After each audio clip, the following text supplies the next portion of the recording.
ഇന്ന് വെണ്ടയ്ക്ക കിച്ചടി ഉണ്ടാക്കാം. അതിനുവേണ്ടി കുറച്ച് വെളിച്ചെണ്ണ ഒഴിക്കാം. വട്ടത്തിൽ ചെറുതായിട്ട് അരിഞ്ഞ വെണ്ടയ്ക്ക 200 ഗ്രാം ഉണ്ട്. അതൊന്ന് വറുത്ത് കോരാം. കുറച്ച് ഉപ്പിടാം ഇതിൽ. ഇനി കോരിയെടുക്കാം. അതുകൊണ്ട് തന്നെ ബാക്കിയും വറുത്ത് കോരാം.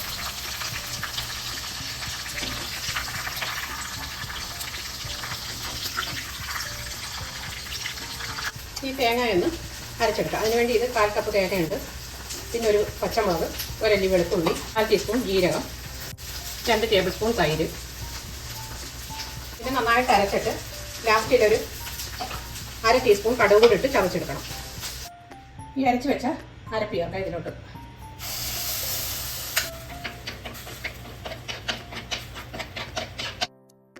പച്ചമണം ഒന്ന് മാറി കഴിയുമ്പോൾ ഇതിലേക്ക് വെണ്ടയ്ക്ക വറുത്ത് വെച്ചിടാം.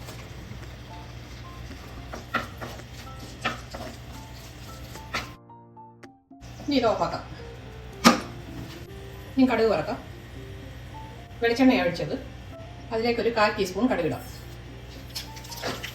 അതിലേക്ക് ചുവന്നുള്ളി അരിഞ്ഞത്, കറിവേപ്പില, ഉണക്കമുളക് അതിടാം. ഇനി ഇത് ഓഫാക്കാം. ഇത് നന്നായിട്ട് തണുത്തിട്ടുണ്ട്. ഇതിലേക്കൊരു 1/4 കപ്പ് തൈര് ചേർക്കാം.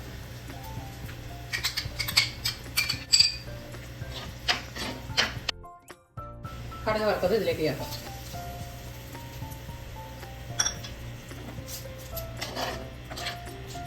ഉപ്പ് നോക്കിയിട്ട് ഉപ്പ് ആവശ്യത്തിന് ചേർക്കാം.